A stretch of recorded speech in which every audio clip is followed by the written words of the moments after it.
안녕하십니까. 한국선진화포럼 운영위원장으로 있는 김용하입니다.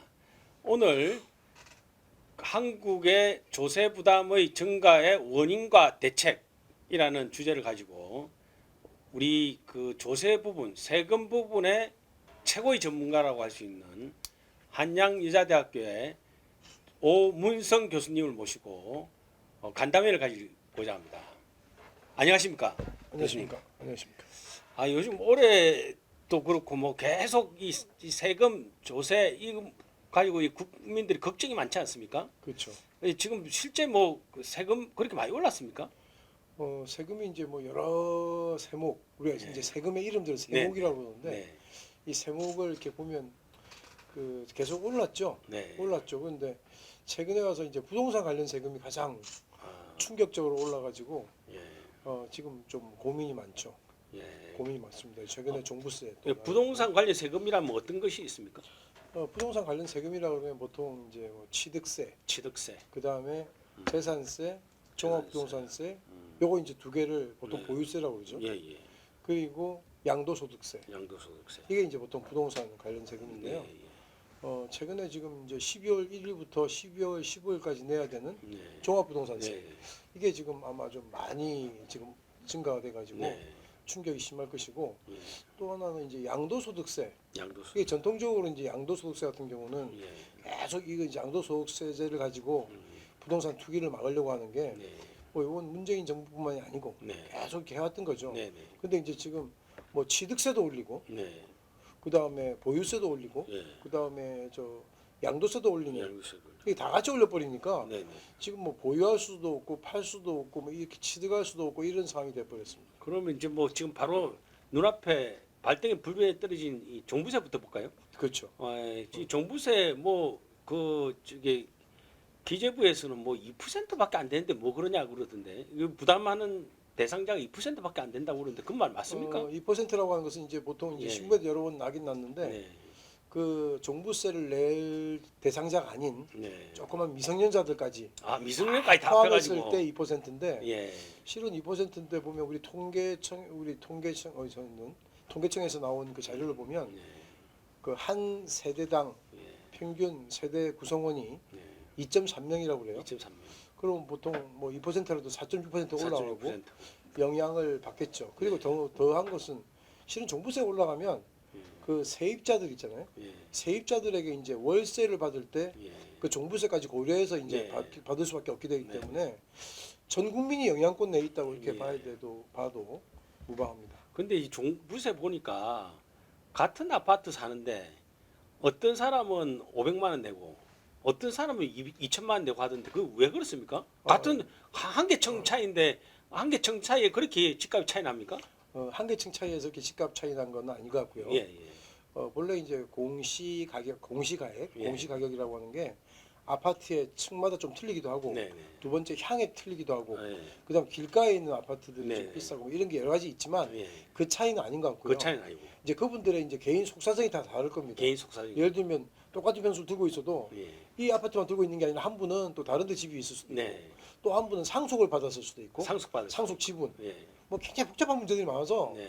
그리고 하여튼 그래서 이게 여러 가지 그 겉으로 보기에는 이제 똑같은 아파트를 두고 있는 두 분인데 예. 속사정을 보게 되면 상황이 조금 다른 게 다 영향을 줘가지고 근데 세금이 우리나라 세금이 그러면 종부세가 맞춤형 세금이네요. 그 사람들 상황에 따라서 맞추어 가지고 어떤 사람은 많이 내게 하고 어떤 사람은 적게 내게 하고. 근데 이제 그 그 세금이 맞춤형 맞춤형이라는 게 그게 더 행평적인 겁니까? 아니 근데 맞춤형 세금이라고 보긴 힘들고요. 네, 네. 이제 우리가 세법에 보면 네. 각각의 이제 그 상황에 따라서 네. 그 규정을 다르게 하고 있는데 예. 예를 들면 이런 겁니다. 이제 우리가 종부세 그러면 예. 종부세가 예전에는 그냥 1세대 1주택, 2주택, 예. 3주택에 차별적으로 안 했거든요. 네, 네. 근데 그게 2018년도에 들어왔는데 네. 지금 어떻게 되냐면 1세대 1주택에 1세대 1주택. 적용하는 세율이 있고 세율이 있고. 그러니까 시스템이 달라요. 예. 2주택에 적용하는 세율이 있고 또 있고. 3주택에 적용하는 세율이 있어요. 예, 예. 근데 거기 보면 2주택에 가보면 뭐라고 써 있냐면 조정지역 내 2주택은 제외라고 돼 있어요. 조정 지역 내 이주택은 2주택은 또 제외. 그러니까 조정지역 내 2주택은 어디로 가냐면 3주택 이상으로 가버려요. 조정 지역은 또 3주택, 3주택이 3주택으로 보거든요. 예. 그래서 이게 지금 그 참 그 되게 재밌는 현상이 벌어지고 있습니다. 네. 음.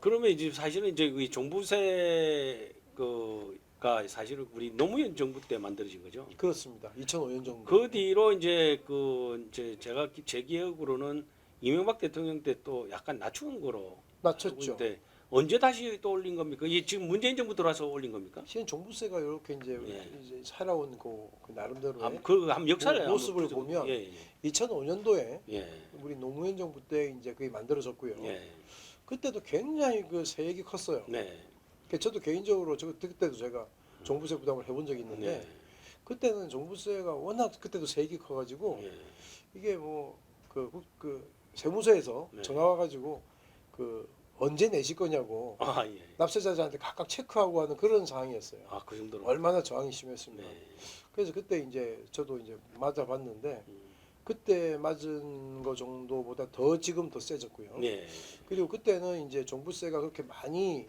세액이 크다 보니까 거기에 대한 조세 저항이 심했고 그래서 그때 아마 위헌 청구를 들어갔었고 근데 그때 위헌 청구 이제 위헌 판결 난 게 그 부부간 유언 판결 났네요. 부부간 합산하는 거를 이제 그건 빼버렸고요. 네, 각각 개별적으로 하는 걸로 했고 음, 그 다음에 이제 다른 것들은 세액이 너무 많아서 그 돌려주라고 하는 부분이 있었어요. 네, 그래서 그게 아마 제가 생각할 때 대략 뭐 사람마다 다르겠지만 한 50% 정도는 이렇게 돌려줬던 걸로 기억이 나거든요. 예, 예, 그러다가 이제 종부세가 이제 실은 굉장히 뭐 그 이후에 별로 크게 힘을 못 쓰다가 이 문재인 정부 현 정부 들어와서 처음에도 그렇게 크게 저는 계속 그 전에는 이 아마 종부세는 없어질 거다 없으실 거예요. 이렇게 얘기를 하고 다녔어요. 예. 저도 왜냐하면 논리적으로 음, 이게 지금 재산세하고 가세 대상이 완전히 일치하기 때문에 네, 이런 세목을 신설하기는 쉽지 않은 일인데 네. 그래서 없어질 거라고 했는데 이제 부동산 가격이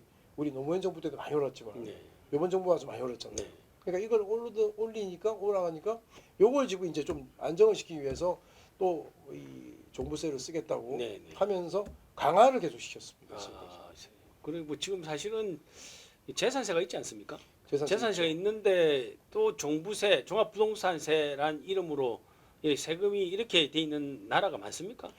본래 이제 재산세하고 종부세는 예, 두 개를 이제 묶어서 보통 네. 강학상 보유세라고 부르는데 이 보유세 같은 경우는 일반적으로 지방자치단체가 네, 이게 가져가는 세금이에요. 네, 그래서 부동산이 위치한 그 지역의 네, 인프라를 지방자치단체들이 이렇게 옆에서 네. 그죠? 많이 도와줘서 그 집값이 오르기도 하고 네, 그렇기 때문에 그런데 지금 종부세인 것은 국세거든요. 네, 지금 국세죠. 국세로 만들었어요. 네, 네. 근데 그 내용을 쳐다보면 국세인데도 불구하고 지방 교부세로 100%다 지방 갑니다. 또 지방으로 돌아가네요. 다 갑니다. 그러니까 실질적으로 외형상으로는 이제 국세인데 실질적인 내용 교부세로 해가지고 다시 돌아가는 그렇습니다. 거군요. 그래서 네. 이게 지금 지방세 실질적으로는 지방세 성격이 있는 지방세네요. 것이죠. 예. 그리고 또 하나는 재산세 같은 경우는 물건별 과세를 해요. 네, 네, 물건별. 네, 그러니까 A 물건, B 물건 있으면 예. 각각 과세하는데 네, 요 가격에 따라 누진세를 적용하는데 네, 네. 종합부동산세는 요 두 개를 합쳐버려요. 다 합해가지고 인별 합산. 전국적으로 다 합하는 거죠. 그렇죠. 네. 인별 합산을 한다고 해서 다 합쳐가지고 누진세를 적용. 네. 그러면은 어떻게 됩니까? 예를 들면 이제 경상도에도 집 있고, 예를 들어 서울에도 집 있다. 예. 그건 종부세 굳었다. 예. 그러면 그거 갖다가 다시 교부세 돌려준다고 했지 않습니까? 예. 그러면 각각 또 비율을 안 해가지고 뜯어가지고 그 지방 돌려줍니까? 교부세는 현재 실은 구체적으로는 어떻게 네. 나오는지 모르겠어요. 네. 왜냐하면 보통 보면 네. 우리가 이제 국세를 거두면 네, 네. 뭐 예를 들어서 21.84% 보내는 네. 게 있고 네. 근데 이거는 100%로 써 있어요. 100%. 지방 교부세라고. 다 돌려주는 근데 거예요. 그 지방 교부세가 이제 어떻게 나오는지는 제가 네. 구체적으로 모르겠지만 네. 다 지방으로 가는 건 분명하고. 지방이고, 예. 근데 본래는 이게 이 물건별 이렇게 물건에 대한 이 홀딩 텍스 보유세는 인별 합산하는 게 굉장히 이례적이에요. 네. 그 자체가 이례적이네요. 왜냐하면 인별 합산 자체가 누진 구조거든요. 그렇죠. 이 두 개를 합친다는 얘기는 누진세 구조로 들어오는데 누진세 들어오고 누진세 구조인데 이걸 또 합산해 가지고 또 누진하고 또 시스템 자체를 또 누진하잖아요. 또 누진하고. 그러니까 이게 누진에 거듭하는 거죠. 그러니까 이제 부동산을 많이 보유한 사람한테 예, 이 세금 폭탄을 매기려고 하는 그런 맞습니다. 이게 세금 의도가 있는 폭탄이라는 말이 맞아요. 거죠. 예. 그래서 그러면 이제 뭐 이 종부세 이제 조금 정리가 됐는데요. 네, 이 종부세와 비슷한 재산세, 예. 재산세도 또 만만치 않지 않습니까? 이번에 뭐 공시지가 올라간 것도 있지만 재산 세율도 같이 올랐죠.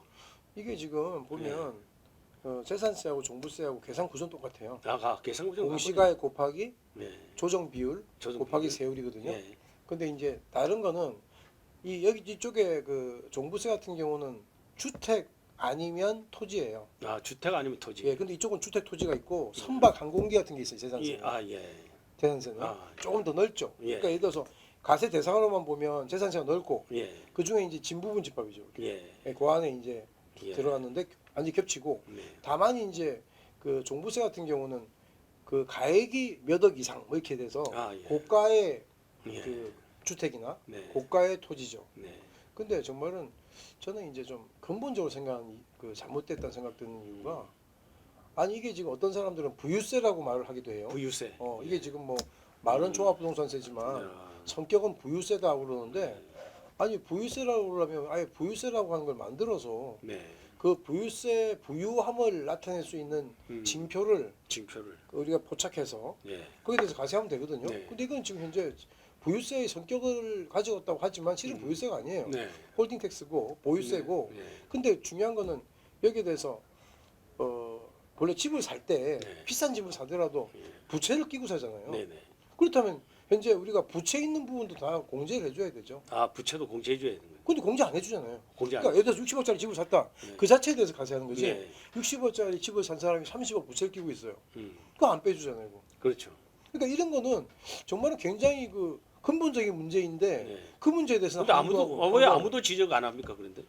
그 나는 지적- 그 지적하는 거는데 교수님밖에 못 봤는데. 그러니까 그런 말을 저는 이제 종종 하는데 네. 정말 이게 그 부동산 세금이 예. 그 위에 요즘 보면 뭐 네이버나 다음에 보면 댓글 막 달려요. 네. 네. 그래서 지금 이제 뭐 종부세에 대해서 좀 뭔가 비판적인 시각을 가진 네. 그런 발언이 나가 밑에 돈 많은 사람들 걱정을 왜 돈 적은 사람들이 하냐고 네. 네. 이렇게 하는 분들도 있는데 네. 정말은 돈 많은 분, 돈 적은 분이 문제가 아니라 네. 집을 사는 사람들은 정말은 근데 이 집을 사는 우리나라 사람들의 어떤 패턴이 일반적인 패턴이 딱 고착화 돼 있어요. 어떻게 네. 하냐면 집이라고 하는 게 한두 푼 주고 사는 돈이 아니잖아요. 네. 자기가 1년 연봉 털어가지고 살 수 없기 때문에 네. 집이라고 하는 것은 집값이 계속 올라요. 네. 이게 단기적으로 보면 이렇게 출렁거리긴 하지만 네. 장기적인 추세는 계속 오르는 추세입니다. 네. 왜 이게 지금 어찌 보면 주택 공급이나 토지의 공급이 제한적이잖아요. 네. 계속 오르는데 그걸 가지고 집을 안 사고 전세로 살게 되면 이 집값에 대한 상승 속도하고 자기 어떤 그 소득에 대한 상승 속도가 네. 비교를 해보면 집값이 항상 빨라요. 아 소득 상승 속도보다 집값 항상 상승 속도가 빠르죠. 빠르다는 거예요. 그러니까 저금을 해가지고 뭐 어디 정기 적금 들고 뭐 이런 거 해가지고 모아 사겠다? 그럼 벌써 더 떴어 이게. 예. 그러니까 자기는 어떻게 하냐면 일단 부채를 끼우고 사는 거예요. 네. 사가지고 그다음 부채를 밀어내는 거죠. 네. 부채는 왜냐면 픽스되니까. 네. 네. 그죠? 네. 네. 사는 시점에 부채 금액은 픽스가 되니까 네. 인플레이션에 대한 그죠? 영향을 안 그렇죠. 받는 거예요. 네. 네. 그러니까 이제 거기에 대해서 갚는데 그래서 저는 뭐 개인적으로는 자꾸 요즘은 정부나 이번 현재 갭 투자란 말 써요. 네. 갭 투자로. 근데 갭 투자라는 게 굉장히 비난받는 것처럼 얘기를 해요. 네. 네. 비난받아야 될 일처럼. 예. 근데 이 갭 투자는 우리 파이낸스에서 말하는 레버리지 투자인데 네. 레버리지 투자라는 건 투자의 기본이에요. 네. 투자라 전부 자기가 돈 다 모아서 투자하는 사람 아무도 없거든요. 네. 기업도 마찬가지고. 레버리지 투자는 그 다음에 또 리스크가 있지 않습니까? 있죠. 리스크 안고 하는 거죠. 리스크 안고 사는 거죠. 예. 안고 사는데 거기에 대해서 왜 갭 투자를 하냐고 음. 이렇게 말하는 건 저는 그럼 뭐 집을 어떻게 사는 소리냐. 네. 집 못 사요 우리나라에서. 예. 아 큰일이에요. 예. 그러면은 이제 지금 재산세에다가 지금 종부세까지 이제 겹쳐가지고 네. 문제인데 거기에다가 또 요즘 이제 그 조금 더 이 재산과 관련해서 연결하면 정여세, 상속세 이런 것도 또 같이 연결돼 있지 않습니까? 아 그렇죠. 예. 이 정말 증여세 상속세도 우리나라에 예.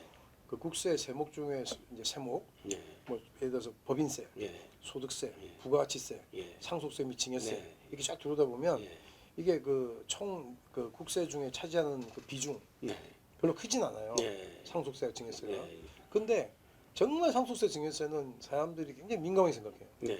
상속 증여세를 만약에 좀 이렇게 낮춰주자 그러면 네. 은 막 부자 감세라고 이제 네. 사람들이 많이 네. 그죠. 근데 정말은 이 상속 증여세도 음. 가만히 내용을 뜯어보면 네. 그러니까 우리나라 사람들이 우리나라의 어떤 환경에 자라기 때문에 음. 거기에 대해서 이상함을 못 느끼고 이제 네. 이상한 살아가지만 분 정말은 가만히 생각해보면 이상한 게 너무 많아요. 네. 부부간에 예. 증여를 해요. 예. 그 6억까지만 비과세야. 아. 그러니까 10억을 증여하자 현금을. 예. 6억 빼고 4억은 증여세를 내야 돼요. 근데 그 이 부부가 같이 이렇게 결혼하고 난 다음에 예. 늘어난 재산은 공유 아닙니까? 그러니까 부부가 이제 그는 이제 우리가 이혼할 때, 이혼할 때 이야기고. 분할할 때, 예, 분할할 분할 때. 때 이제 이 나중에 이야기고. 예, 그하고 그러니까 자기가 부부가 결혼하기 전부터 들고 있던 재산이 있다. 야, 뭐 예. 그런 관계 없지만 예, 예. 하여튼 어쨌거나 남편이 좀 예. 돈이 있어서 예. 부부한테 남편 이름이 있다가 줄 수도 있고요. 예. 또 하나는 통장에서 이게 잦잖아요. 예. 통장의 이동이 잦거든요. 그것도 다시금 냅니까? 그게 만약에 문제가 되면 금액이 크면 아. 금액이 크면 이게 나중에 말은 하죠. 이게 뭐냐 그러면 보통 이제 뭐 이유를 말하겠죠. 네. 근데 정말은 그 이 큰 10억이라는 돈이 예를 들면 네. 10억이다. 그러면 10억이 남편 통장에서 와이프 통장으로 들어갔다. 네. 그럼 뭔가 이유가 있겠죠. 네. 그냥 재미삼아 넘기지는 않을 거 네. 아니에요. 네. 그럼 그게 이제 이유가 있으면 그걸 이제 사사시 보는데 네. 미국 같은 경우는 정말 부부간에는 거의 그 공증여에 대한 비과세 한도가 엄청나게 커가지고 네.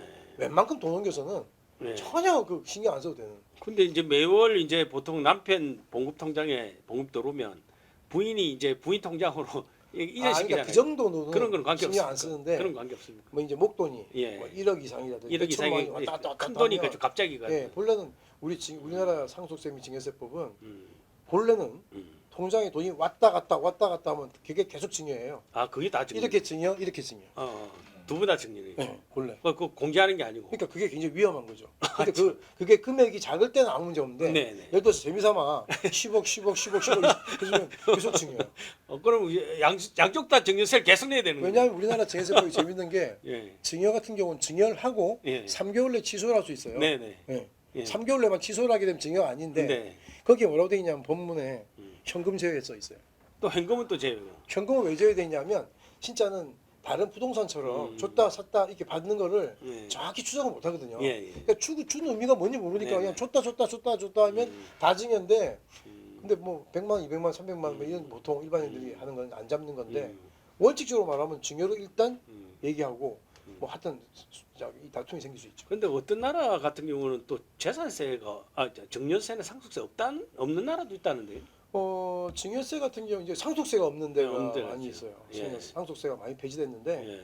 상속세 폐지된 데가 근데 뭐 우리나라에서 상속세 폐지한다면 야단일 텐데 그 나라는 무슨 정말은 이제 무슨 강심장으로 상속세 폐지라고 예. 하는 것에 대해서 예. 말을 잘 들어야 되는데 네. 상속세 폐지된 국가들이 상속세 폐지 이후 자본이득세 가세입니다 본래. 아, 자본 이득세 이득에 가세. 대해서 과세는 또 있군요. 그렇죠. 그러니까 상속세가 폐지됐단 말만 하는데 예. 상속세 폐지 이후에는 자본이득세 가세야. 그게 아, 그러니까, 뭐냐면 이런 거예요. 예. 예를 들면 그러니까 아버지가 그게 그거네요. 그게 그건데 실은 예. 자본이득세 가세하는 게 훨씬 합리적이에요. 아, 합리적. 예를 들어 이런 거죠. 아버지가 네. 30년 전에 음. 부동산 하나 샀어요. 네. 그때 3억이었어. 네. 근데 아버지가 사망 시점에 30억이 됐어. 네. 근데 우리나라는 상속세가 어떻게 가세하냐면 3억에 샀다가 30억 되잖아요. 네. 그럼 시가로 가세해버려.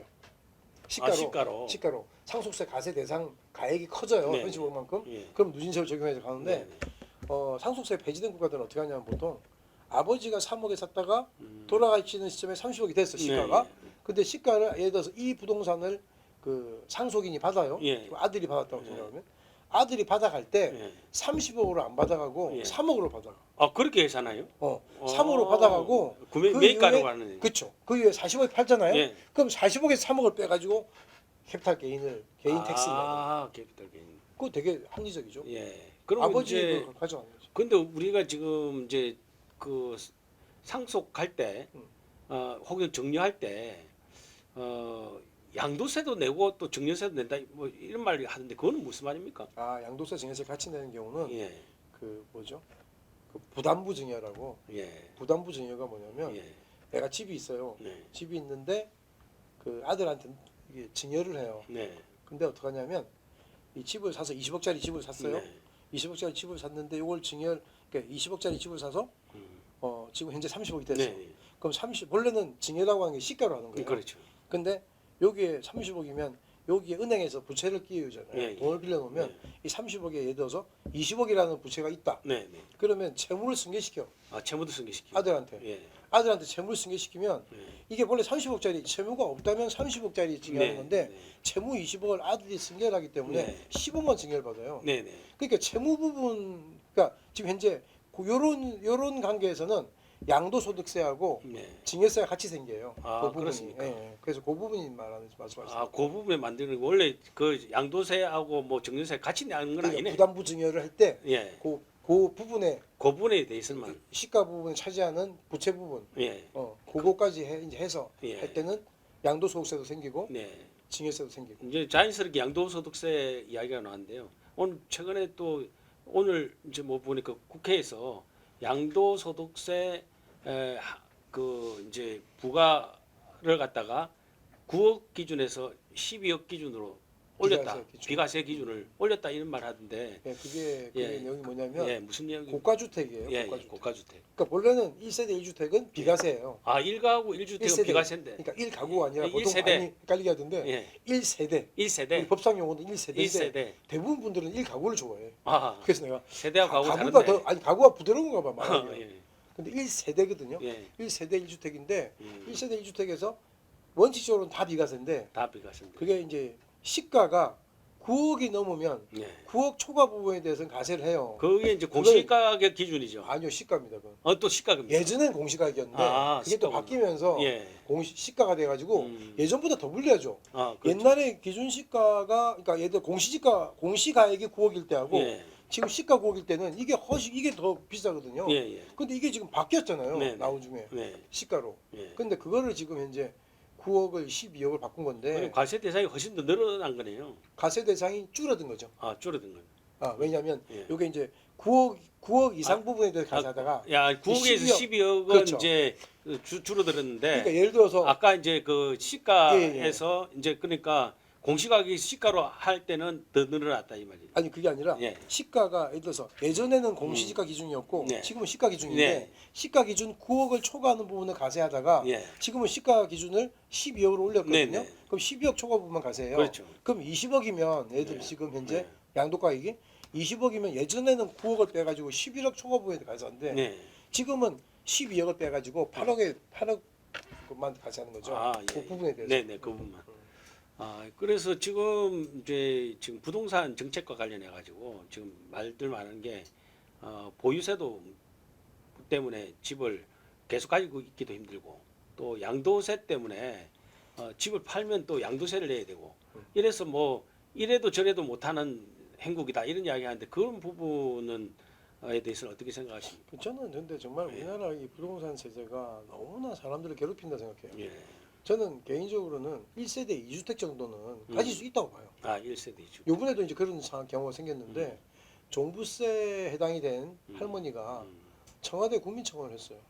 왜 했냐면 이분은 지금 굉장히 돈이 많은 분도 아니고 이제 자기가 이제 살아가면서 이제 다 리타이어 하게 되면 결국은 국민연금 조금 받고 네. 그죠? 그렇죠. 뭐 이렇게 돈 받는 게 별로 안 되니까 자기가 이제 준비하느라고 조그만 주택을 하나 사서 네. 거기서 월세를 받아가지고 네. 다 이렇게 받아서 국민연금 받고 이거 받고 하니까 한 달에 270만 원이 됐다는 네, 거예요. 네. 근데 어쨌거나 1세대 2주택이 된 거 네, 아니에요. 네. 1세대 2주택이 되니까 이번에 종부세가 나왔는데 네. 실은 일반적인 종부세보다 많이 나오지는 않았어요. 예, 예. 이 할머니가 아마 내가 기억으로는 한 300만 원? 예. 270만 원 정도 네, 나왔어요. 네, 네. 근데 할머니는 270만 270만 원이라도 자기 한 달치 생활비라는 거야. 그렇죠. 근데 이건 너무 많다는 거야. 예. 작년에 몇십만 원 내다가. 네. 그래서 자기는 도저히 이게 대체 뭐 하는 거냐 예. 하는 건데 1세대 2주택을 가지는 분들이 대부분은 이게 자기들 한 집은 살고 한 집은 이제 임대를 나가지고 월세를 받아서 네. 나이가 들면 이제 소득이 없으니까 네, 네. 그걸 받아 생활하겠다는 네, 거거든. 네. 근데 그건 내가 볼 때 그렇죠. 소박한 경제 구조예요. 그렇죠. 근데 그분한테 예를 들어서 그분도 서울에 집이 두 채다. 음. 그럼 이게 1세대 3주택이 돼요. 아, 두손은 또 3주택이 조정지역 내 조정지역이니까. 그러니까 확 올라간다고 시스템이. 예. 예. 텍스 레이트가. 네. 그러니까 이게 2주택 정도에서 이렇게까지 그러니까 2주택이 3주택 되는 거 아니에요? 네, 네. 그러니까 서울 지역의 2주택은 서울은 재밌는 게 1주택에서 2주택이 없어요. 예. 뛰어넘어 예. 3주택으로 바로 그럼 서울에 2주택이 될 수 있는 경우가 있냐? 있죠. 예. 서울에 집이 한 채 있고 예. 자 시골에 예. 한 채 있어. 그러면 2주택이야. 그럼 2주택이고. 예. 조정 지역 내 2주택이 예. 아니니까. 아, 그리고 최근에 지금 또 그 여당에서 다주택자 양도소득세를 한시적으로 네. 좀 낮춰주는 방안을 검토하다가 또 뭐 그 기재부는 안 된다 그러기도 하는데 그 어떻게 생각합니까? 그게 지금 낮추는 게 바람직한 겁니까? 그거부터 한번 정리를 좀 해주시죠. 일단은 근데 우리가 이제 그 각각의 세금에 대한 성격을 보면 네. 일단 취득세 같은 경우에 지금 최고 취득세율이 12%예요. 네. 이건 말도 안 되는 거죠. 아, 취득세. 왜냐하면 취득세는 그냥 지방자치단체가 네. 네. 자기들이 어떤 그 부동산 취득할 때 네. 거기에서 일정 부분 자기들이 세금을 걷어서 네. 자기 살림살이에 쓰겠다는 네. 그 정도지 네. 이걸 정책적으로 쓰는 이유가 없어요. 취득세도 이 정부 와서 또 올렸습니까? 또 올렸죠. 아, 지금 그렇습니까? 최고세율이 다주택자들은 12%가 제일 높아요. 그러니까 쉽게 아. 말하면 이렇게 계산하면 돼요. 20억짜리 집을 샀어. 예. 취득세 2억 4천이야. 아, 엄청나네. 무시무시하죠. 그러니까 집값이 2억 4천 안 오르면 그건 완전히 손해네요. 그렇죠. 그러다가 지금 예. 지금 우리 그 보유세가 있고, 예. 근데 지금 재산세 올랐죠. 예. 그다음에 종부세 올렸죠. 네. 근데 지금 양도세 있잖아요. 예. 양도세 같은 경우는 본래 이 양도세율을 높여버리면 네. 기본적인 논리가 양도세율을 높이면 사람들이 안 팔겠다는 생각이 더 많아져요. 예. 예. 예. 이거 팔아야지 얼마 안 남으니까. 예. 예. 예를 들어서 6억 내가 팔아서 6억 그 차익이 났어요. 예. 근데 그 중에 한 세금을 한 5억 5천 떼간다. 예. 그럼 5천만 원 남는 거 아니에요? 예. 안 판다는 거예요. 그냥. 예. 그 안 판다는 사람의 심리는 어떤 게 있냐면 얘네들 계속 그렇게 하겠나? 예. 언제고 한번 정권 바뀌면 예. 바꿔줄 거다. 그렇죠. 이런 기대 심리가 있는 거예요. 네. 이해가 돼요. 네네 이해되는데 어. 그 이제 그런데 이걸 좀 그 만약에 이제 그걸 한시적으로 하면 음. 집값을 하락시키는 효과는 있지 않겠습니까? 그러니까 지금 저도 이제 생각이 네. 한시적으로는 풀어줘야 된다. 한시적으로 다주택자들도 여당이 지금 주장하는 게 맞네요. 맞아요. 예, 예. 그건 지금까지 여당이 우리 그 학회나 이런 데서 계속 그렇게 하자고 했는데 한 번도 말 안 듣다가 하다가 최근에 와서 이제 그 말 듣기 이제 시작했어요. 선거 앞두고 이제 최근에 말 듣기 시작했는데 네. 그러니까 지금 한시적으로라도 다주택자의 양도소득세율을 줄여주자는 거거든요. 아, 예. 그러니까 지금 다주택자의 그 양도소득세 최고세율이 지방소득세까지 합치면 예. 82.5예요. 오, 거의 다 거의 뭐 네. 그냥 이제 그러니까 뭐 가장- 이익 생긴 거 가장 없네요. 높은 세율이 82.5예요. 예. 그러니까 우리가 10억을 만약 차익을 남겼다. 예. 8억 2,500 딸리고. 그럼 뭐 거의 그 1억 취득세까지 7,500 남는 거지. 계산하면 아무것도 없는 거예요. 그래가지고 이게 지금 굉장히 높아서 예, 사람들이 안 파니까 네네. 한시적으로 하자는데 이제 그때 이제 우리가 그 기재부 장관 얘기는 그거였죠. 작년에 한 6개월인가 1년 정도 네. 기한을 줬다는 거예요. 아 이미 줬다. 줬어요. 한 번 줬어요. 한번 줬다. 근데 그때까지 안 팔았죠. 사람들이 집값 더 오를 거 뭐, 기대했으니까. 근데 안 했는데 1년은 좀 짧고 제 생각에도 예, 저는 한 3년 정도는 줘야 된다. 아 음. 유예 기간을. 3년 정도 주고 저는 한 3주택 이상자들에 대해서는 조금은 나는 근데 기본적인 생각은 저는 자본주의의 기본 이념은 뭐 주택에 대해서 크게 주택도 하나의 투자의 수단이라고 생각하기 때문에 저는 참견 안 하는 게 맞다고 생각하지만 우리나라 같은 경우에 너무 부동산 가격이 이제 올라가고 서민들이 힘들어하니까 제가 볼 땐 3주택 이상 그 정도는 좀 규제를 해도 된다고 생각해요. 네. 근데 이거에 대해서 반대하는 사람도 있어요. 네. 이거에 대해서 반대하는 사람들은 왜 아니 4주택 가진 사람들도 이 사적인 어떤 그 임대인 주택 공급을 늘려준다. 전세 물량. 근데 저는 그런 말에 대해서 뭐 일리는 있지만 그래도 저는 나름대로 이게 타협은 해야 될 거 아니에요. 네네. 자연상이. 네. 그러니까 타협한다는 차원에서는 2주택 정도까지는 그렇다 하더라도 3주택 정도는 또 규제를 해줘야 될 것 같고. 규제 근데, 좀 해야지. 근데 지금 우리 정부는 2주택도 엄청 규제하죠. 같이 보죠. 지금 2주택이 3주택 돼버렸잖아요. 3주택도 있고. 응. 예. 그리고 지금 이 양도 소득세 이야기해서 그런데 지금 자본 그러니까 주식 양도 차익에 대해서 또 양도세를 갖다가 지금 이제 과거에보다 이제 자꾸 이렇게 그 뭐랄까 한도를 갖다가 지금 내리고 있지 않습니까? 예. 그래서 그래가지고 지금 만약에 이게 주식에 대해서 양도 차익 과세를 본격화하면 주가가 폭락할 수도 있다 이런 이야기도 근데 있던데요. 정말은 이 주식 양도차익 과세라는 예. 게 굉장히 복잡한 문제를 예, 많이 복잡한- 내부하고 있어요. 아 그래요? 예. 예. 왜냐하면 지금까지 우리 그 정부가 네. 뭐 지금 문재인 정부를 말하는 게 아니라 예. 아주 오랜 기간 예. 동안 주식 그 매매 차익에 대해서 예. 가세하지 않았던 거. 예. 그건 어느 부분이냐면 그 소액주주이면서 예, 대주주가 소액주주. 아니면서 네. 소액주주이면서 그 공개시장. 그 다시 대주주는 말하면- 양도소득세 내왔던 거지 이미. 근데 이제 그 대주주라는 개념이 예. 이 소득세법상의 대주주 개념이 예. 정말은 대주주가 아니에요. 일반적인 대주주. 아 그렇습니까? 그러니까요. 예. 그러니까 대주주란 말이 예. 법상에서 여러 군데 쓰이잖아요. 네네. 근데 양도소득세 주식을 팔아가지고 대주주에 해당되는 예. 그 대주주는 예. 지금 현행법을 예. 말하면 예. 올해로 말하면 작년 말 현재 예. 12월 31일 현재 예. 자기가 가진 주식의 네. 종목당 네. 네. 종목당 예를 들어서 A라는 종목도 있고 B라는 종목도 있고 C라는 종목이 있어요. 네. 그럼 종목당 A 종목의 시가총액 네. 자기 가진 주식 수 곱하기 그날 12월 네. 30일 종가 네. 그 납회일 곱해가지고 10억 이상. 예, 15 이상. 근데 그게 제 혼자만 그런 게 아니에요. 예. 저와 특수관계이 다 합쳐서. 아, 그러니까 특수관계 예를 하긴 들어서 그게 무섭네요. 무섭죠. 여기 어머니야. 예. 이 딸이에요. 예. 어머니하고 딸하고 주식 살 때 둘이 상의하고 안 사거든요. 그렇죠. 아 상의하고 살 수도 있지만 있지만. 상의 안 하고 사는 사람이 그렇죠. 많아요. 그렇죠. 그럼 여기는 A 종목 샀어요. 네. 근데 A 종목이 좋아서 샀어. 근데 어머니도 A 종목이 좋아서 샀어. 네. 몰라요 둘이는. 그러니까 그게 이제 이해관계라는 게 그 세대가 같아야 됩니까? 안 그러면 그냥 그냥 그냥 거기 특수관계 범위 넓습니다. 굉장히 넓습니까? 꽤 그 넓어요. 세대를 같이 안 해도 그냥 당연하죠. 그렇습니까? 그거 아주 무섭네요. 거긴 세대랑 관계 없고 그러니까 예. 제가 딸이고 어머니인데 예, 예. 둘이서 상의도 안 하고 예. 예를 들어서 A라는 종목을 샀어요. 예. 그거 샀어. 예. 둘이 모르죠. 모르죠. 근데 이제 자기도 이제 주식을 좀 크게 한다 예를 들면 예. 그럼 나도 이제 볼 거 아니에요. 그 이제 31일 정도 되면 그래서 12월 달에 개인들이 많이 투자한 사람들이 팔기 시작해요. 네. 대주주분 그걸 벗어나려고. 벗어나려고. 그래서 내가 예를 들어서 A 종목이 현재 시가총액이 13억이에요. 네. 현재 예. 12월 달에. 그럼 어떻게 하냐면 이 사람이 대략 음. 한 4, 5억을 팔아주는 거예요. 팔아주는. 팔아버리면 그때 더 오르면 또 팔아야 되지만 네. 딱 팔아주면 한 8억이나 9억이 되면 음. 시가총액 이제 자기는 자기만 신경 쓰는 걸 네. 모르니까 네, 네. 그래가지고 이제 딱 그 주유에서 대주주분 네. 그걸 넘기거든요. 네, 네. 그래서 그 다음 1월 달 돼서 또 다시 사는 거예요. 네, 네. 그때 자기가 판 가격보다 그때가 더 내려졌으면 정말 좋은 거죠. 네, 네. 주식수가 늘어나는 그렇죠. 거지. 근데 올랐으면 할 수 없이 이제 뭐 세금 안 낸다고 좀 네. 비싼 데 또 사야 되는 거예요. 네, 네. 근데 그래서 일단 했어요. 네. 잘했는데 한 2년 지나서 날라와요. 예. 자기 그 양도소득세 대상자인데 예. 왜 세금 신고 안 하냐고. 어. 그래서 나는 무슨 말이냐. 나는 10억 이하인데 어머니가 또 있어. 어머니가 있어요. 어머니가 또 있어. 어머니가 한 5억까지 있었어. 예. 그럼 둘이가 이게 8억이 돼도 예. 어머니가 5억이면 13억이 되는 거야. 네, 네. 그러니까 이게 지금 잘못된 제도이죠. 예. 개인 정보 공개 그죠? 그거 굉장히 중요하게 생각하는데 네, 네. 아니 어머니와 딸이라 하더라도 누가 개인 정보 보호를 해야 되는데 어떻게 합니까? 그래서 요즘에는 그거 가지고 하도 말이 많으니까 그 나중에 신고하더라도 가산세는 안 물리지 마라. 네. 그런데 가산세는 아까 이제 없어졌어요.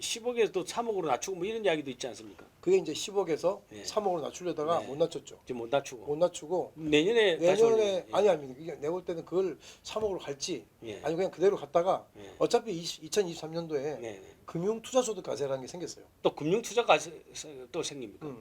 금융투자소득 과세 아니 요거죠. 예. 요 주식에 대해서 예. 이제는 대주주 지분 넘기는 거만 했잖아요. 예. 예. 근데 2023년도는 그렇게 안 하고 다 과세하는 거야 다. 아하. 대주주금 이제 먹어가지고. 대주주금 먹고 이제 아, 예. 그 일종의 이제 자산 양도세 그러니까 주식을 팔아서 예. 5천만 원 이상 차익이 나면 5천만 원 이상이면 무조건 과세하는 거야. 아 그게 그러니까 2023년부터 예, 시작합니까? 그게 5천만 원만 빼주는 거예요. 아 그러면 그거 굉장히 심각한. 그래서 그것 때문에 이번에 가상자산 예. 그게 지금 문제된 거예요. 그 가상 자산에 대해서 내년부터 이제 과세하려고 했지 않습니까? 하다가 못했죠. 그런데 그 올해 이제 지금 법에서 이제 빼버리는데 또 네. 국회에서 맞아요. 그건 어떻게 생각하세요? 어떤 사람 또 반대하는 사람들 왜 가상 자산 그거 빨리 과세해야 되지 뭐 이런 언론에서는 보니까 반반이더라고요. 근데 보니까 이 네. 가상자산이라고 하는 게 네. 정말 우리가 지금까지 예상하지 네. 못했던 네. 신종자산이거든요. 네.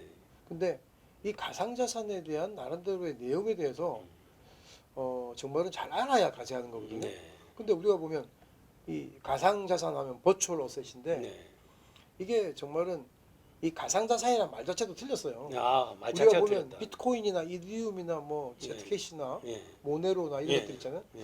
그러면 이런 자산들이 실제로 그 자산의 특성을 잘 나타내는 용어는 뭐냐면 네. 크립토셋, 아, 암호자산이에요. 암호자산. 근데 얘 암호자산이 암호자산이 정확한 용어다. 그렇죠, 그렇죠. 근데 보통 크립토 커런시란 말을 써. 또 암호화폐. 화폐. 보통은 암호자산보다 암호화폐란 말을 많이 써요. 네. 근데 어쨌거나 이 크립토란 말은 들어가줘야 되는 거예요. 아. 왜냐하면 모든 자산이 크립토가 더 중요한 암호화 과정을 거치기 예. 때문에. 예. 근데 지금 버추얼 어셋이라고 쓰고 있거든요. 네. 특검법이라고 이제 네. 특정 법은 금융- 그렇게 돼 있지 않습니까? 그렇죠. 예. 그 법이 생겼어요. 네. 네. 특정 금융 거래 정보 및 보호에 하는 법률인데 예. 그 법의 2조 3호에 가 보면 그 가상자산에 대한 정의가 있어요. 네. 근데 그 가상자산 정의를 쫙 읽어 보면 네. 위에 쭉 쓰고 밑에 이거는 제외한다고 돼 있어. 예. 그 밑에 걸 쫙 제외해 보면 거의 이 친구들이 이제 법을 만든 친구들이 이걸 뭘 만들려고 했냐 하면 예.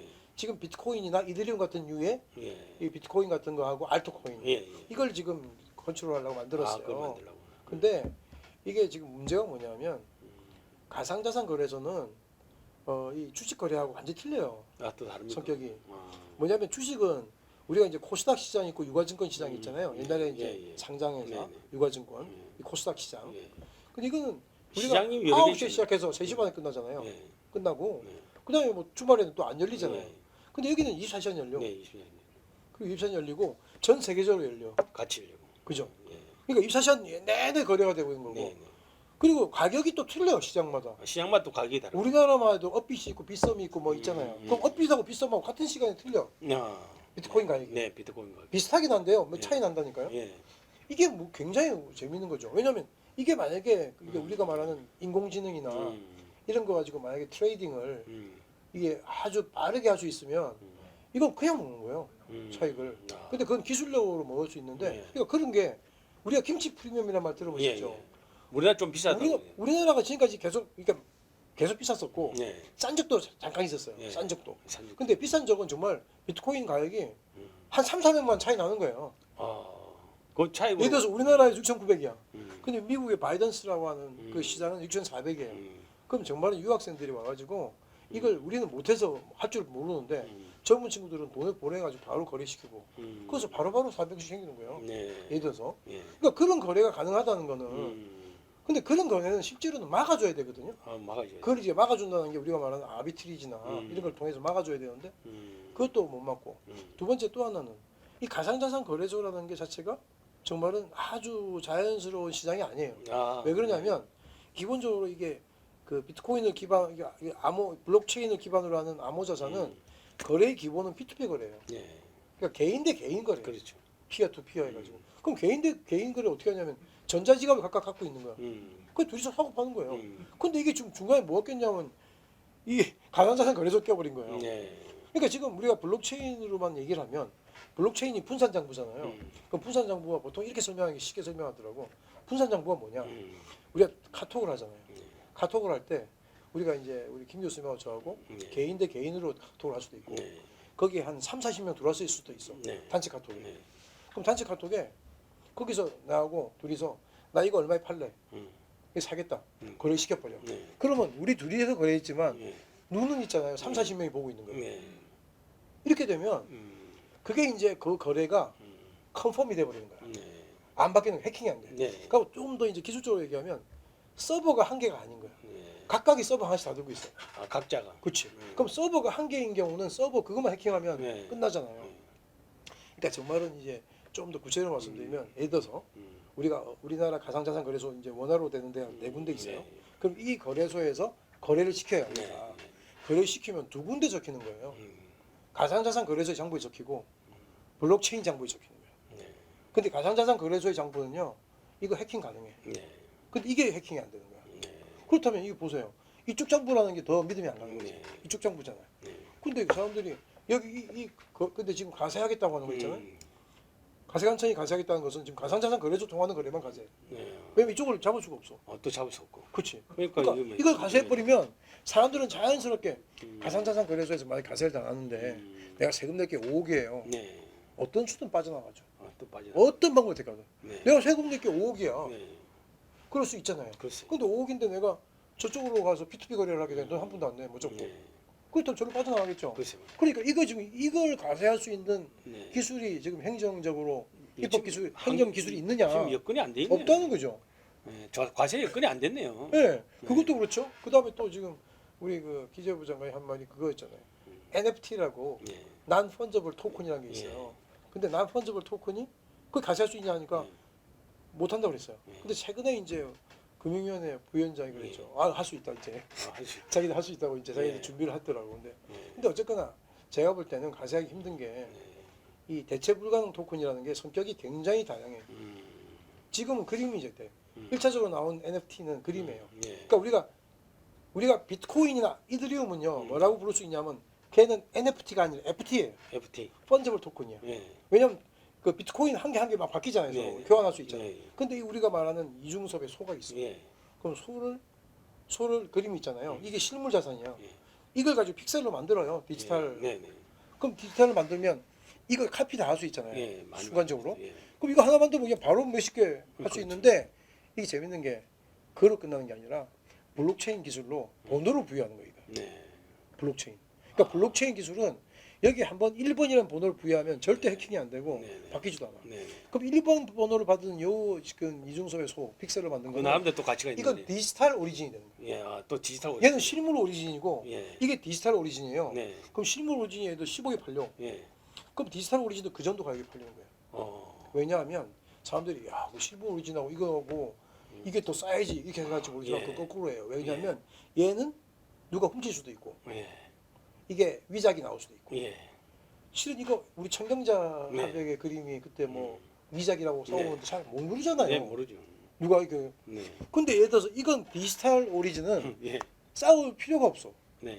왜? 번호가 1번이 부여되어 있어. 이미 네. 그러니까 얘 같은 경우는 그게 나중에 가격이 더 비싸질 수 있고 얘가 지금 계속 카피본이 나오잖아요. 예. 카피본이 많이 나올수록 얘는 더 비싸죠. 또 더 비싸집니까? 왜냐하면 예. 비슷하지만 얘는 얘의 모조품은 많죠. 예. 근데 모조품이랑 더 재밌는 게 예. 똑같은데 예. 번호만 다른 모조품이죠. 아, 예. 그러니까 지금 세상이 바뀌었다. 아. 세상이 지금은 믿음에 의한 자산이라는 말을 쓰는데 예. 비트코인, 이더리움 이런 것들이 다 믿음에 의한 자산이고 그러게요. NFT도 믿음에 의한 자산이야. 1번 번호 부여받은 거 있잖아요. 그걸 굉장히 그 그림을 가지고 있는 사람은 자부심을 가져요. 네, 또 자부심을 가지고요. 제가 NFT에 대해서 조금만 더 말씀드리면 예. 크립토 펑크라고 예. 크립토 펑크라고 이렇게 사람들 이렇게 그 형상 만든 네. 픽셀로 만든 게 조그만 게 있어요. 예. 이걸 누가 10,000개를 만들었어. 예. 크립토 펑크라고 예. 치면 나오거든요. 네. 그 크립토 펑크 중에 외계인을 이렇게 그린 게 있어요. 예. 그게 이제 처음에 이 사람이 10,000개를 만들어서 그걸 이렇게 뭐 이렇게 분양도 하고 그랬는데 최근에 이 외계인을 표시하는 요 크립토 펑크 있잖아요. 생긴 거 이상하게 예. 생겼는데 요만한 게 거의 몇십억에 팔렸어요. 예. 근데 그게 사람들이 그걸 왜 살까? 예. 왜 사는 그렇잖아요. 이해가 안 되는데. 사면 어떻게 되냐면 예. 그걸 산 사람은 예. 그 우리가 페이스북에 우리 사진 올리잖아요. 예. 거기다 글을 올리는 거야. 아. 그러면 사람들이 알아봐. 예. 야, 이 사람 이걸 가질 수 있을 정도의 재력 있는 사람이야. 아, 또 그렇게 되는 거예요. 사치품이 되는 거죠. 사치구나.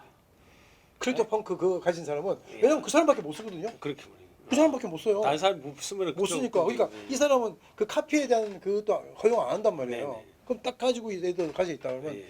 이 사람은 자기의 그 모든 그 우리 카카오톡 뭐 예. 앞에 대문 사진에도 그거 올려놓고 하면 사람들이 아, 이 사람은 최소한 저런 거 몇십억 주고 살 돈이면 예. 이게 사치품에 자기의 이제 그 부의 가시 이런 거. 아, 그럼 아주 그럼 이제 조금 이제 또 현실적인 세금으로 이야기가 왔어요. 지금 이제 요즘 이제 그 복지 지출이네 재정 지출이 하도 늘어나니까 이제 정세 문제가 자꾸 나온단 말이에요. 증세. 그래서 정세 문제가 나오는데 이 정세 방안들이 뭐 다양한 방안이 나옵니다. 그 중에서 하나가 이제 부가가치세를 올리면 어떻겠느냐. 부가가치세가 뭐 예를 들면 유럽보다 우리나라 부가가치세가 낮다. 그러니까 우리는 여력이 있다. 뭐 이런 이야기를 하는데 어떻게 생각하십니까? 향후에 이 부가가치세는 사실 뭐 여러 가지 측면이 있을 텐데 만약에 이제 그 실질적인 정세 수단으로서 예. 부가가치세를 올린다 하는 그런 정책을 뭐 지난번에 우리 경선 과정에서도 그런 걸 주장했던 사람도 있지 않습니까?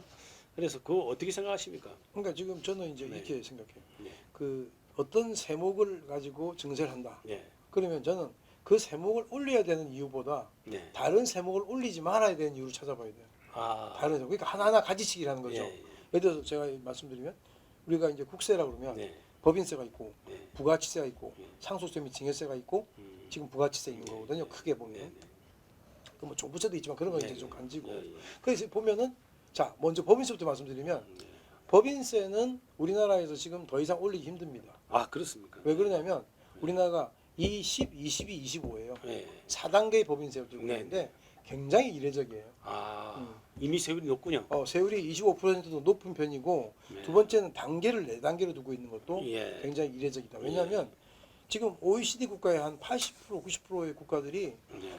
단위 세율을 들고 있어요. 단위 세율을. 아 단일 세율이. 단위 세율이라는 게 뭐냐면 10% 10% 예. 20% 하나 있는 거예요. 법인세를 누진세율로 가지고 있는 나라는 별로 안 많지 되네요. 않다는 거죠. 많지 않네. 근데 실은 법인세를 누진세율로 가져 있었던 나라 중에 대표적인 나라가 트럼프 이전의 미국이에요. 아. 트럼프 이전의 미국은 우리가 현재 4단계잖아요. 네네. 거기는 거의 7단계인가 그랬어요. 아. 그래서 어떤 사람들 그때도 트럼프 이전에 할 때는 미국이란 나라 이렇게 한다고. 예, 예. 근데 미국은 굉장히 비정상적인 국가였어요. 예. 세율 구조로 볼 때. 예.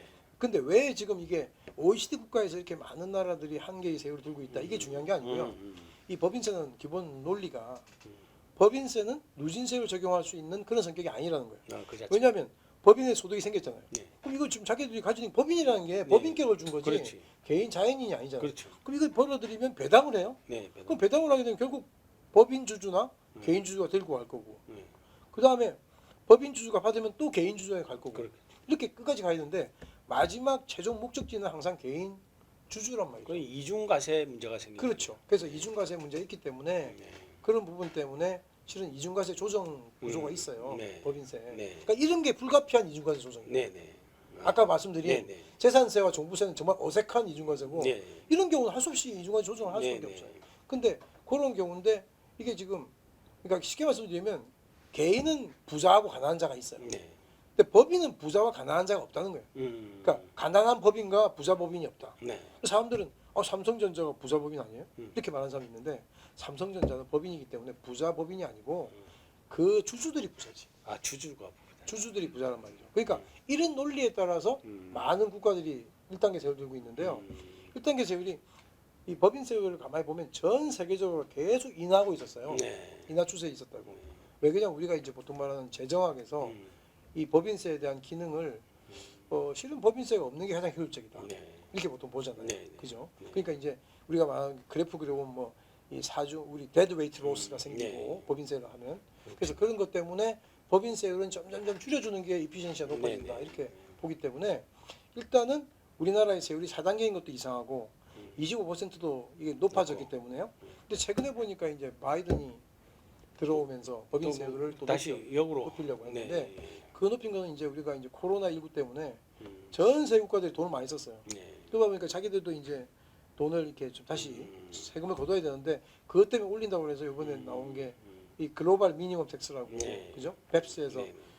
그거를 아마 15% 네. 잡은 것 같아요. 네. 그래서 하여튼 이건 좀 그렇고 네. 하기 힘들게. 어쨌든 법인세는 힘들죠. 소득세도 지금 현재 우리가 네. 최고 세율이 45예요. 예. 45면 49.5예요. 예. 지방소득세 4.5 치면. 그렇지. 4.5. 그러면 이게 지금 북유럽을 제외하고는 우리가 제일 높은. 북유럽보다는 우리가 낮지만 예. 북유럽은 거기는 복지가 되게 잘 돼 있어요. 그렇지. 그죠? 예. 그 정도의 세금을 내면 복지가 그 정도 와야 되는데 네. 우리가 그 정도 복지를 못 해요. 네. 그렇다면 이 정도면 우리나라 복지에서는 이 정도면 정말 많이 걷어가고 있는 거다. 저는 이렇게 생각하고 네. 그다음에 이제 남은 게 결국 뭐예요? 상속증여세거든요. 예. 상전세 우리나라 엄청 높은 나라거든요. 이미 높다. 예. 우리나라 1등이 1등. 1등이. 1등입니까? 1등입니까? 1등입니다. 예. 그러니까 명목 세율로 높을 때는 우리가 50%라서 음. 일본보다 2등인데 네. 우리는 또 할증과세 하는 게 있거든요. 예. 대주주 그 우리 아, 유가증권 할증과세. 20%? 예. 20% 할증 60%가 올라가요. 예. 그럼 일본이 55, 우리가 50이니까 일본 1등, 우리 2등인데. 근데 다른 나라는 그 대주주 오히려 뭐 좀 유리하게 한다는 나라도 있던데. 그러니까 대주주에 그걸 대해 왜 할증하는다? 그 굉장히 그 저게 우리 투자를 갖다가 하지 못하게 만드는 그러니까 요인이 되지 대주주에 않겠어요? 대한 할증과세에 대한 논리는 네. 로직은 뭐냐면 대주주가 개연권이 있으니까 예. 개연권 프리미엄을 이제 얻는다는 생각을 네. 하는 거예요. 근데 저 말은 회사가 잘 나갈 때 개연권 프리미엄이지 그렇죠. 팔 때는 대주주가 팔기 더 힘들어. 그렇게 말이에요. 소액주주 그냥 팔면 되는데 그렇죠. 대주주는 누군가 하지는 럼섬으로 못하잖아요. 팔 사람을 잡아야 되잖아요. 예. 그러니까 이게 지금 케이스 바이 케이스로 하는데 저는 그래서 제가 계속 얘기에 대한 개선 방안을 일률적으로 20% 가상하고 이런 건 말이 안 된다. 예. 대주주에 대해서는 그 상황에 맞게끔 정말은 대주주가 잘 나가는 대주주 같으면 좀 비싸게 팔 수 있거든요. 그럼 거기에 대해서 하고 그 잘 못 나가는 데는 액면으로 이렇게 해주고 뭐 이렇게 해주는 케이스 바이 탄력적으로 케이스에 해야 돼요. 적용해야 된다. 미국이 그렇게 해요. 미국이. 예, 예. 미국이 케이스 바이 케이스로 합니다. 이제 마지막 이제 부가가치세 맞죠? 부가치세죠. 예. 부가치세는 올릴 수가 있어요. 왜냐하면 예. 아, 올릴 수 있습니다. 부가치세가 그 EU에서 들어온 제도인데 예. EU가 유럽에 가보면 부가치세가 우리보다 낮은 나라 하나도 없어요. 하나도 없어요. 예. 대부분이 15% 이상, 아, 15%. 뭐 17, 18 뭐 예. 이렇고 그 우리보다 낮은 데가 뭐 일본이 좀 낮다가 우리하고 네. 비슷해졌고요. 예. 근데 부가치세는 정말 우리나라가 30몇 년 동안 10%로 네, 계속 왔기 10% 때문에 이걸 많이 높인다면 부가치세를 높일 수 있는 여지는 있는데 예. 근데 이제 일부 학자들은 그걸 가지고 뭐 통일을 대비해서 뭐 이렇게 우리가 해야 된다는데 제가 볼 땐 통일이 언제 올지도 모르겠고 예. 두 번째는 뭐 통일은 통일이고 지금 현재 만약에 증세를 해야 된다 그러면 예. 가장 우리 우선순위로 볼 때 가장 가능한 것은 부가치세고 예. 최근에 윤희숙 의원이나 뭐 유승민 의원도 부가치세에 대해서는 그렇게 할 수 있다는 얘기를 했고 두 번째는 OECD가 예. 대한민국은 부가치세를 올릴 수 있다고 권고했어요. 근데 지금 이제 부가가치세 그 박정희 대통령 때 네. 부가가치 처음 뭐 10% 하고 뭐 이럴 때 뭐 나라가 흔들렸잖아요. 그리고 지금 또 이제 부가가치가 올리면 이그 영세 자영업자 이런 사람들이 이제 타격받는다 해서 또 반대한다 이런 이야기도 있는데 그건 뭐 어떻게 생각하십니까? 근데 이제 부가가치세를 올리면 이게 그 가격이 더 높게 형성되는 예. 것처럼 보이는데 네. 실제로 사업자들은 문제가 없어요. 사업자는 왜냐하면 사업자들은 매입세 공제를 받기 때문에 예. 실제 이제 그 부가가치세는 최종 소비자 부담이에요. 최종 항상, 소비자 부담이죠. 항상 최종 예. 소비자 부담인데 다만 이제 이런 건 있죠. 최종 소비자 부담이지만 이게 이 부가세가 올라가면 가격이 더 비싸게 보여서 이게 더 수요가 줄어들 수 있다는 생각을 하는데 네. 제 생각에는 그렇게 생각하네요. 왜냐하면 그렇게 하는. 기본적으로 이게 좀 처음에 올라갔을 때 좀 비싸게 보일지 모르지만 음, 조금 시간이 지나면 음, 적응돼 가요. 우리가 모험 택시 안 타다가 요즘 모험 택시 없어서 못 그래서 타. 말이에요. 그잖아요. 그래서 모험 택시 누가 타요? 지금 비싼 그래서 걸. 다 타잖아요. 옛날에 KTX 아무도 안 탔었어요. 그러니까. 옛날에 새마을호도 겁나서 못 탔는데 요즘 다 KTX 타. 그러니까 지금 모험 택시가 그 절대 뭐 그 안 될 거라 했는데 요즘 잘 되거든요. 날씨 추워지서도 잘 되고. 아, 예. 그래서 저는 부가가치세는 최종 소비자 부담이기 예. 때문에 그리고 또 또 하나는 이제 부가가치세 제도의 면세제도 예. 그다음에 예를 들면 뭐 매세. 그 면세제도인데 저 유럽 같은 경우는 이제 듀얼 텍스가 있어요. 듀얼 텍스가. 네. 그러니까 우리는 면세 예. 0% 하든지 10% 하든지 예. 아니면 수출하면 영세율이라는 게 예. 있거든. 영세율 하든지인데 음. 거기는 0%가 아니고 2%뭐 음. 10% 이렇게 음. 이 두 개로 놔두다가 영세가 없네요. 영세율이 없고 그러니까 면세가 없고 네, 면세가 영세율은 수출하는 거고요. 예. 이 면세는 이제 아예 부가가치세를 징수 안 하는 건데 음. 여기 2% 정도 올리고 하는 이런 게 있는데 그런 제도를 이렇게 좀 그것도 이렇게 탄력적으로 할 수가 있네요. 예. 우리가 예전에는 탄력세율이었는데 지금은 탄력세율은 아, 아닌데 그죠. 예, 그것도 그리고 요즘 이제 새로운 또 뭐 과세로서 뭐 국토 보유세, 뭐 환경세, 디지털세, 뭐 이런 뭐 새로운 뭐 이게 그 평소에 듣지도 못했던 이 새로운 세목 이야기가 나와요. 맞아요. 그래서 그런 부분 이렇게 예를 들면 이 국토 보유세 같은 경우는 이제 또 보유세 일종 아닙니까? 그러니까 지금 뭐 새로운 세목이 나오는 게 예, 국토보유세, 네, 탄소세, 예, 탄소세, 로봇세, 로봇세, 디지털세 예, 뭐 이런 거거든요. 네, 근데 실은 뭐 탄소세나 예, 디지털세나 예, 로봇세 같은 경우는 네. 그 자체로서의 어떤 그 세목의 예, 어떤 유용성이 있고요. 예, 국토보유세 같은 경우는 지금 이제 이재명 후보가 음, 이제 기본소득의 재원으로서의 네, 그건데 지금 이재명 후보 측에서는 실은 요거 전체가 그냥 기본소득의 재원으로 봐요. 탄소세도 그렇고 그렇죠. 로봇세도 그렇고 예. 디지털세. 근데 기본소득의 정말은 탄소세 같은 경우는 기본소득의 재원으로 쓰면 안 되는 거예요. 네, 왜냐하면 탄소세가 최근에 보면 EU에서 내후년부터인가 탄소 국경세를 도입하겠다. 네. 탄소 이제 세금을 보면 탄소 탄소세가 있고 국경세라는 걸 뭐예요? 뭐냐면요. 네, 탄소세가 있고 네, 탄소 국경세가 있고 네. 탄소 배출권 거래제가 있어요. 아, 근데 이 탄소 배출권 거래제는 세금이라는 이름도 안 붙어 있지만 아. 세금이 아니에요, 이건. 네, 거래제고 이 두 개는 세금이거든요. 네, 근데 이게 탄소 이제 요 세금 두 개와 성격이 다른데 네. 우리나라에 현재 도입돼 있는 제도 중에 하나는 탄소 배출권 거래제는 들어와 있어요. 네, 근데 지금 탄소세하고 국경세 안 들어와 있어요. 네. 근데 지금 EU에서 탄소 국경세를 도입하려고 한 이유가 뭐냐면 자기들이 보니까 EU 같은 경우는 환경을 되게 중요하게 생각하잖아요.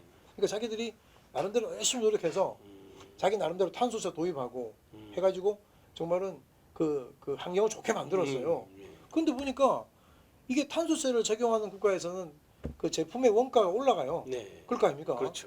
자꾸 이제 규제를 하니까 자기들도 경쟁력이 떨어지죠. 기본적으로 다른 그런 기기도 설치하고 네. 하니까 가격이 비싸죠. 네, 그러니까 여기는 회사들이 기업들이 네, 밖으로 나가버려요. 네, 네. 나가서 거기서 만들어서 일로 들어오는 거야. 아, 그럼 그러니까 일자리 줄어들고. 자기들은 환경을 네. 잘 해놨는데 네, 네. 옆에 가서 다 이제 뭐 탄소 많이 배출하고 예. 그래서 들어오면서 애들은 싸게 들어와. 사기 들어오고.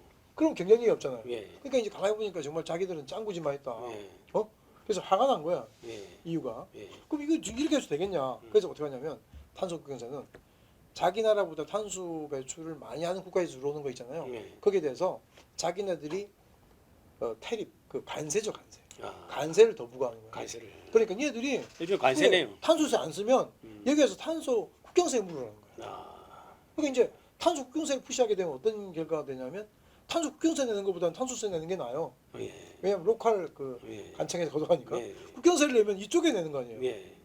자기들이 수출하는 국가에다 내는 거니까 그러니까 아예 미리 돈이- 내는 게 낫네. 그렇지 미리 자기들이 그냥 탄소 해가지고 예. 그 자기들이 내는 게 낫거든요. 예. 그래서 지금 탄소 국경세라고 하는 것은 결국은 탄소세를 하라고 예. 푸시하는 제도다. 아. 이렇게 봐야 되고 네. 탄소 배출권 거래제는 이제 우리가 이제 배출권 쿼터를 줘가지고 네. 그게 자기들도 어차피 이제 탄소 배출을 줄이려면 시설 많이 해가지고 네, 네. 돈을 많이 들이면 결국은 그 배출권 남는 걸 팔아먹을 수 있으니까 예, 예. 결국은 자기들이 이제 비교 행량하겠죠. 예. 내가 이제 탄소 배출을 적게 하기 위해서 시설을 100만 구 설치했는데 음. 이것 때문에 내가 배출권 팔아가지고 150이 남아. 그럼 내가 배출권 이거 설치할 거고 예. 거꾸로 이거 하는데 100이 드는데 음. 이것 때문에 남는 탄소 배출권 팔아먹어봤자 50원밖에 안 된다면 안 하는 거죠. 예. 이게 이제 좀 이제 그런 문제들이 있어요. 아, 정리했네. 그러면 이제 디지털세라든지 그다음에 이제 뭐 로봇세 네. 이런 것들은 어떻게 보세요? 디지털세 로봇세는 예. 디지털 같은 경우는 이제 그 정보에 대한 예. 세금인데요. 네.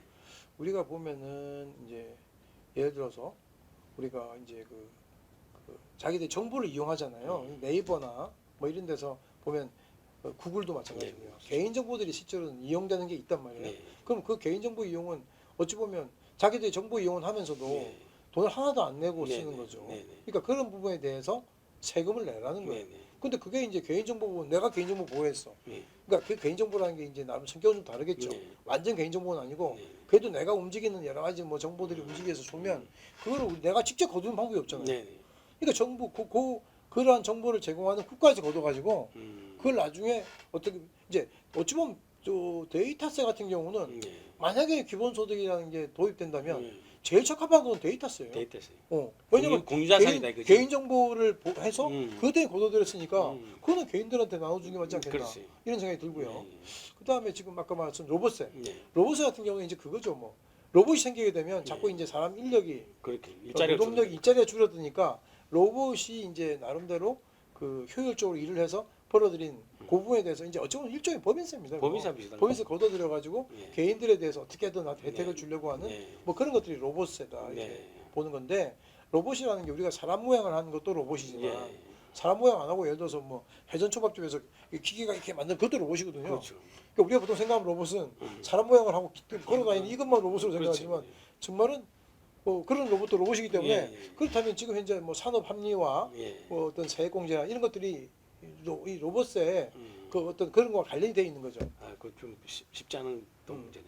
로봇의 적용 어떻게 정의할 건가? 이제 그리고 이제 마지막 이 국토보유세 같은 경우는 지금 뭐 그 실현 가능성이 있을까요? 국토보유세는 제가 오늘 서울경제에다 신문 하나 기고를 하고 아, 왔는데 기고하셨네요. 기고했어요. 근데 예.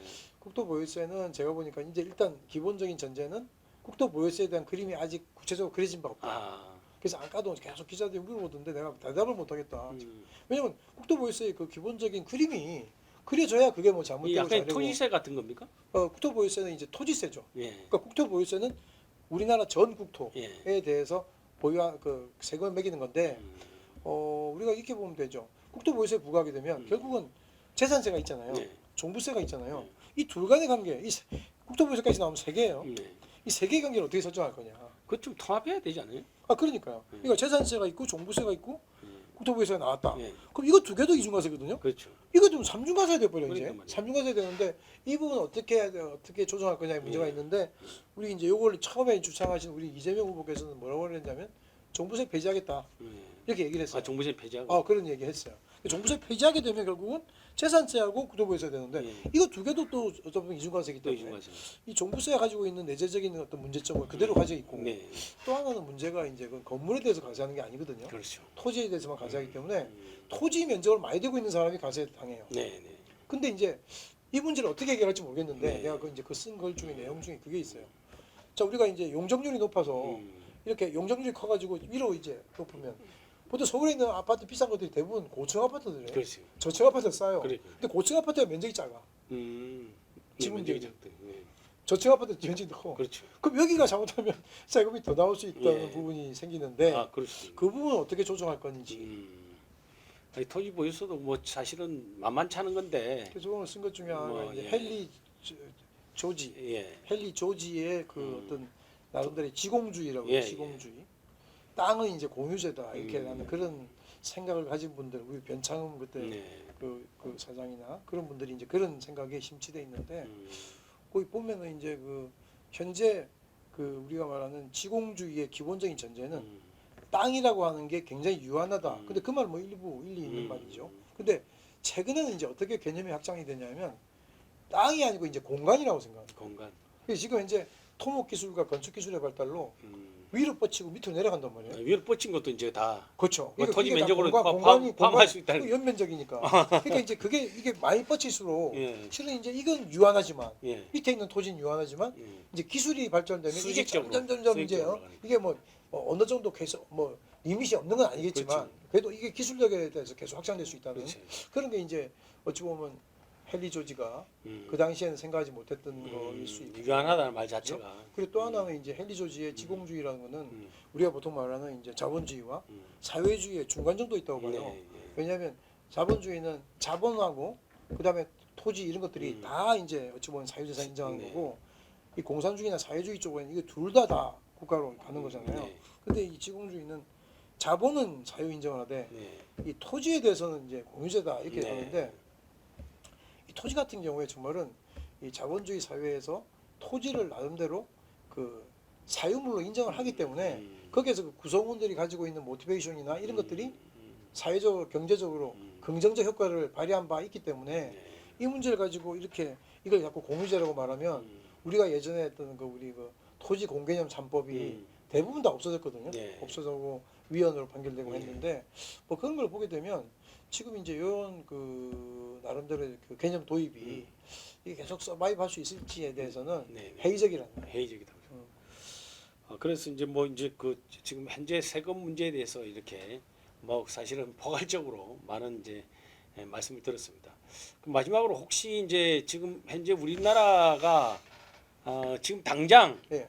좀 뭐 해결해야 될 이 세금 문제라면 어떤 게 있을까요? 가장 먼저 해야 네. 될 것은 저는 네. 종부세라고 봅니다. 종부세. 저는 종부세의 가장 큰 문제점은 정말 사람들이 듣지도 보지도 못했던 세액, 네. 그 큰 세액을 네. 세액 부담을 한다는 네. 거죠. 그래서 정말은 저는 뭐 집이 많다 하더라도 1억이 넘는다든지 한 분한테 몇 천만 원의 세금은 정말 가하다고 봐요. 네. 그렇죠. 그리고 이 보유세라고 하는 것은 요즘에 이제 자꾸 이제 그 정치인들도 그렇고 뭐 학자들 중에도 그런 말을 자꾸 하는데 교과서적인 얘기를 해요. 네. 그 교과서적인 얘기가 뭐냐면 보유세 높이고 예. 거래세 낮춘다. 예. 뭐 이 말을 자꾸 교과서에서 쓰기 때문에 네. 그렇게 하는데 정말은 그 거래세 낮추는 거, 이 거래세라고 하는 게 양도소득세 네. 쪽을 말한다면 뭐 거기에 대해서 공감하고요. 왜냐하면 그걸 안 낮추면 자꾸 이제 공급물량이 묶이니까. 근데 거래세를 높인다는 얘기는 우리나라의 상황은 전혀 관계없다. 지금 높일 만큼 높여가지고요. 더 이상 높이면 폭발입니다. 이미 거래세가 폭발이어서 높아져 있고. 제가 볼 때는 그리고 또 하나는 우리나라뿐만이 아니라 하더라도 저는 기본적으로 거래세를 높인다는 것에 대해서는 반대하는 사람이에요. 적절하게 해줘야 된다. 이게 세금이라고 하는 것은 우리가 그 정말은 그 세금 부담이라고 하는 게 우리가 옆에 있는 공기를 마시듯이 왜 공기가 있다는 걸 모르고 살잖아요. 네네. 그러니까 세금이라는 게 내도 좀 많긴 해도 그 정도 관계 없어. 이렇게 낼 수 있을 정도의 세금이 그 부담이 돼야지. 이 세금을 보면 잠이 안 오고 네. 어디 뭐 대출 받으러 가서 뭐 이렇게 하는 그 정도의 세금은 이거는 세금이 아니라 예. 세금이. 특히 보유세. 네. 내가 예를 들어서 뭐 그래 몇백만 원 어떤 돈이 많은 분들이 몇백만 원 그래 뭐 그 정도 내가 좀 힘들지만 내보지. 근데 예를 들어서 1억 2천 어떻게 냅니까 그걸? 그렇죠. 집 팔아서 내라는데 양도세가 또 내. 그리고 이제 어떤 분들은 뭐 그렇게 되면 집 팔아서 내면 되지 않냐는데 그렇지 뭐 무책임한 얘기죠. 그렇죠. 집을 왜 팝니까? 그렇습니다. 그집 한 채밖에 없는 근데 사람도 보통 있고. 그런 말 하시는 분들이 대부분 집이 없어요. 해외 집이 있거나. 해외 집이 좀 있고. 미안한 말인데 정말 이 종부세 같은 경우는 발언하는 거 보면 자기가 거기 해당이 안 되면 거기에 대해서 아주 무책임한 발언하는 분들이 많은데 정말 그러면 안 된다고 봐요. 왜냐하면 98% 2% 얘기하는 것도 저는 제가 어느 신문에 정치공학적이라고 했어요. 2%의 투표권에 대해서 무시하겠다는 것밖에 안 보여요. 네. 근데 이 건강한 사회는 이 98%가 2%의 고통을 이해해줘야 되고 네. 자기가 그런 고통을 안 당하더라도 그것이 부당하면 그에 대해서 공감해줘야 되는 게 네. 건강한 사회라고. 이거 뭐 그냥 정말 중요한 말씀하신 것 같습니다. 그래서 우리 한국 선진화 포럼에서 지금 조세 부담의 증가의 원인과 대책이란 주제를 두고 이 지금 세금 조세에 있어서 최고 전문가이신 그 한양 여자대학교의 오문성 교수님 말씀 들어봤습니다. 감사합니다. 예, 감사합니다. 예.